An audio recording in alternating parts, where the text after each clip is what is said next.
This is the MiniBrute 2S from Arturia. It's a semi-modular analog synthesizer, and it features a synth section at the top here, a modular patch bay to interrupt and control some of these parameters within here, or inject modular signals from outside of the actual synthesizer itself.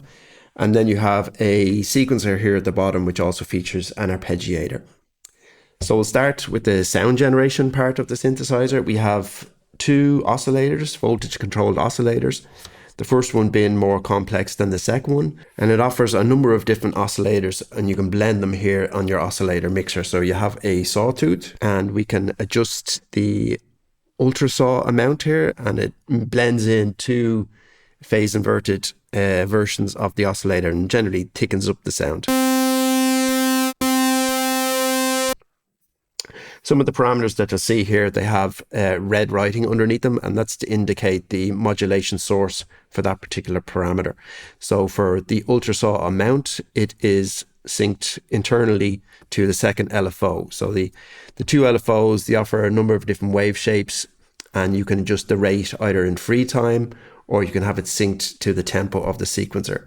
So if I have a LFO2, in free time, and I choose say sawtooth, when I play a note,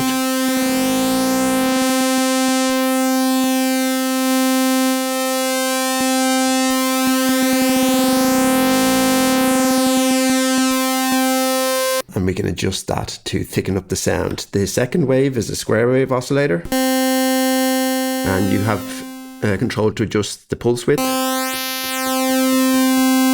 And this source can be modulated with the first LFO. So if I just add a bit of modulation.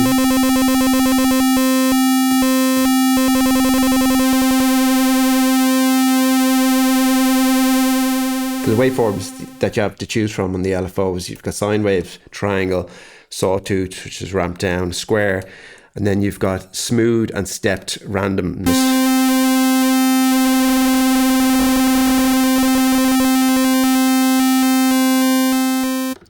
The next oscillator is, they have a triangle wave oscillator. And this has a metallizer function, which is a wave folder. So when you start to turn it up, you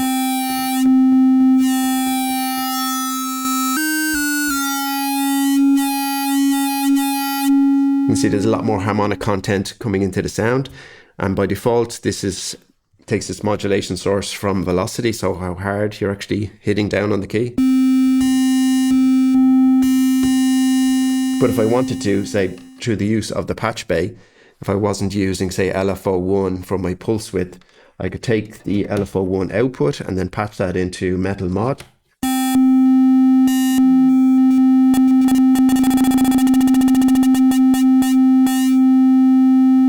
So simply using the patch bay there, I can reroute the LFO away from pulse width modulation and send it over to the metal mod modulation. Next along, we have the second oscillator, VCO2. It's a bit more basic than the first VCO, but it still it's very useful. It's got a sine wave, saw, pulse, and it can be tuned, different tuning modes. You can tune the fine mode, which is the dial becomes more or less an octave above or below. All sweeps across the entire frequency range, and then can also be used in LFO rate. So if I put it into LFO mode, instead of say, when it's at audio rate, if I turn up the FM control here on my first oscillator, the VCO2 will modulate VCO1.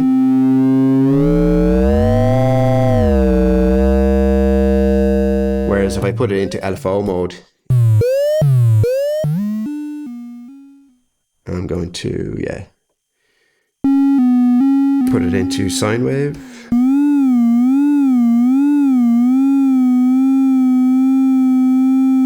Get more traditional vibrato. Moving along, we have a very interesting sounding filter. We've got typical controls. We've got controls for cutoff, resonance, 4 different filter types: bandpass, low pass, high pass, and notch. By default, the frequency modulation, or the cutoff frequency, is routed, takes its modulation from the ADSR envelope below it.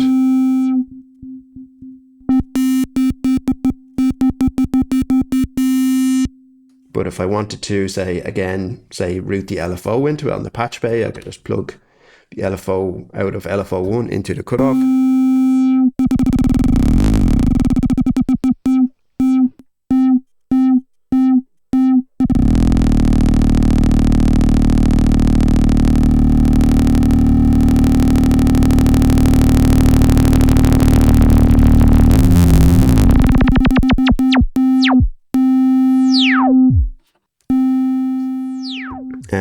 We have resonance modulation here, which by default has taken its modulation from LFO1. We're also using it to control the cutoff.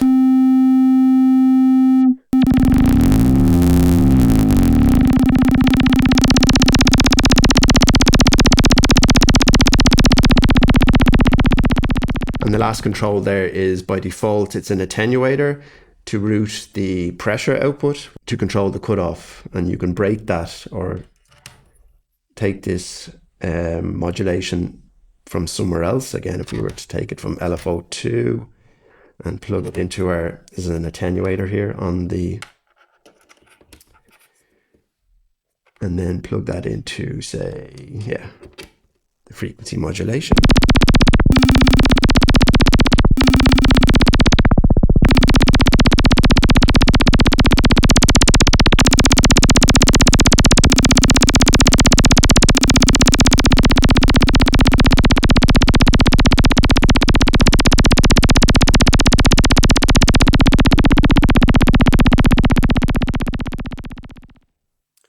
So next along we have an amplifier section, which is just some like global controls for tune and master volume.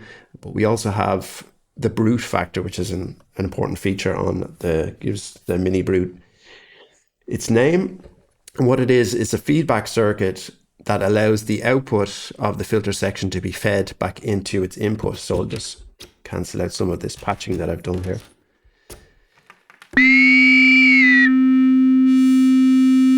So I will, just so we can hear it clearly what's happening. At low levels, it just adds subtle harmonics, warming up of the sound. So I'm just going to listen to the sine wave output of VCO2 here.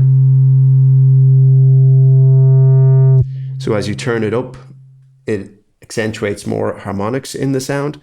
And at a certain point, it actually goes into sort of distortion, chaos. So to demonstrate the brute factor, I'll play a little sequence. And as I turn it up, you'll hear going from subtle coloration to more distortion. And then at a certain point, kind of in the last quarter of turn of the knob, then it gets kind of a bit more chaotic.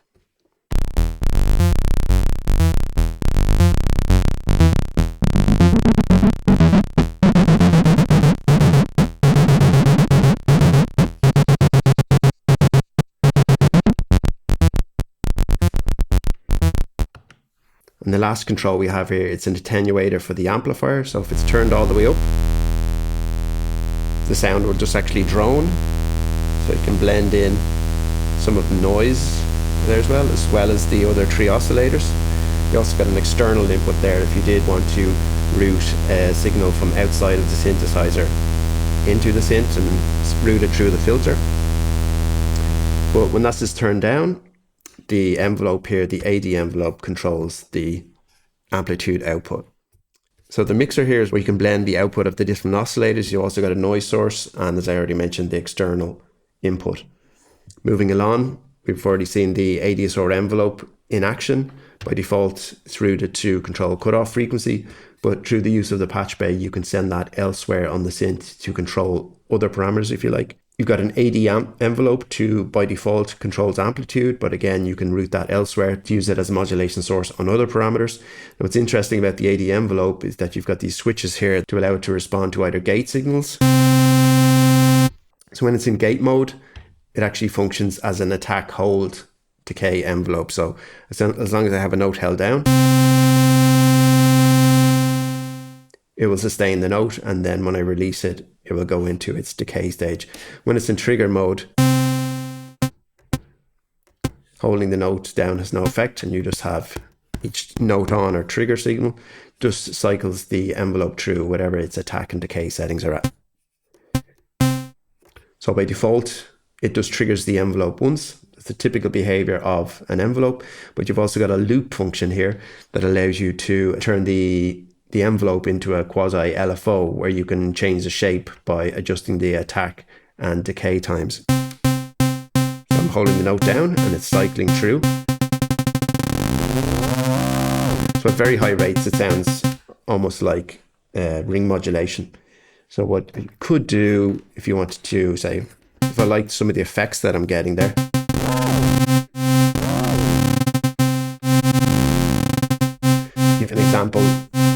to give an example of what the patch bay could do, I could say route the LFO, and I'll put it, instead of it just going straight into attack, I'm going to put it into an attenuator, which will give me more control over the amount of the LFO. So I'm patching it in so that this knob here now controls the amount of the LFO that's going to alter the attack time. So I'll just leave that in the center just to begin with. And yeah, LFO2, I'll put it into free, and I'll put it into, yeah, one of the random waveforms.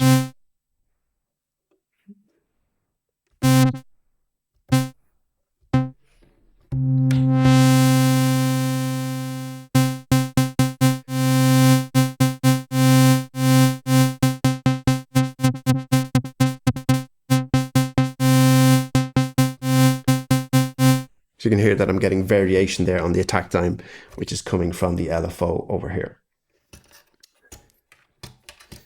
So moving down to the, you'd say the lower half of the synthesizer, this features the sequencer and has many interesting features. It has functions to control the direction. So this shift function here gives you dual control of some of the parameters. When it's not held down, you can input, depending on what mode you're in, you can do step edit recording, or you can do real-time recording. So when you're holding down the shift function, you have access to other parameters here. So the first four here are the direction that the actual sequencer is actually playing in. So I can reverse it. I can do alternate, which is kind of like pendulums swinging back and forward, or I can play it randomly. So I can adjust the rate of the sequence. So it's running in 16ths at the minute. Drop it to 8ths, bump it up to 32. And you've also got a swing function as well, so I can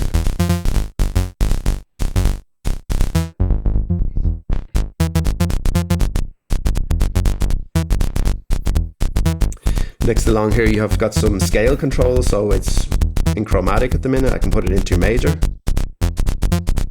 minor, Dorian, Mixolydian, harmonic minor, blues, and you've also got a user scale as well, so you can input by turning notes on and off here. When you've got these held down, you can make up your own scale. Very handy feature.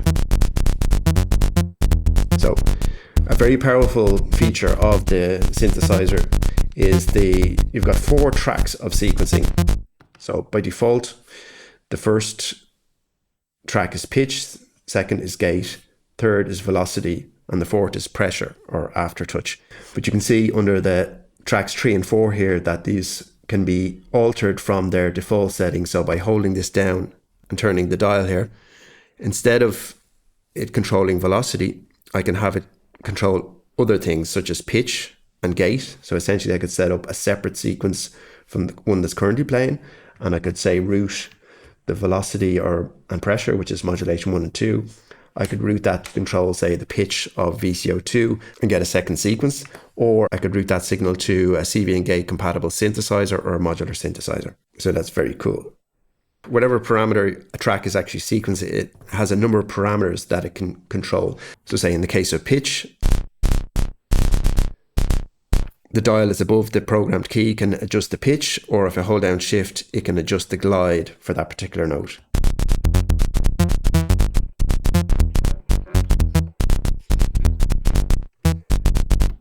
In terms of gate, you've got gate length, And the secondary function is it allows it to a number of repeats within that particular step. So if I adjust the length of the sequence here if I hold down last step, currently it's 16 steps. So I'll just bring it down to 4 just so we can more clearly hear what's going to happen here.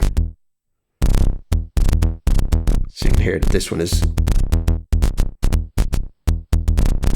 kind of doing a stutter kind of pattern. Depending on what you have tracks 3 and 4 set to, if I was to say set this to control, you can do interesting things where you can set it to an envelope. So to hear what this is doing, I would take the velocity output here. And this is, these are all programmed per step.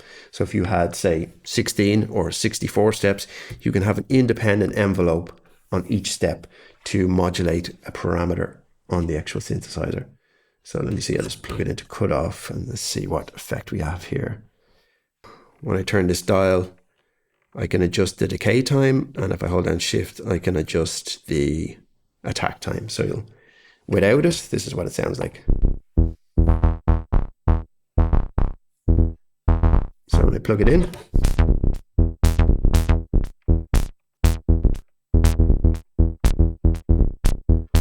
where's this program in another step there?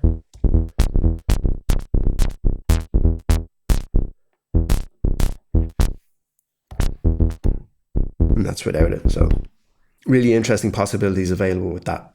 The end section here just allows you to set the length of the sequence from 16 up to 64 steps. And interestingly, you can adjust the last step per track.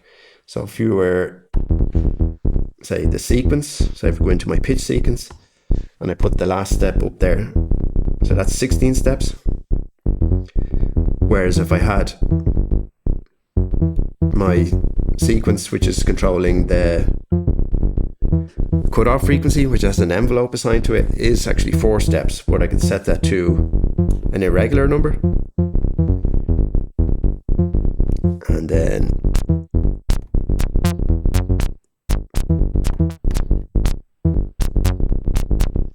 so because it's in irregular steps, different from the pitch sequence, it's going to vary where the actual modulation of the cutoff actually happens. So the combination of synthesizer with sequencer with the patch bay, I really only scratched the surface of what the patch bay is capable of here, is a really powerful combination for sound design, performance, and just general fun.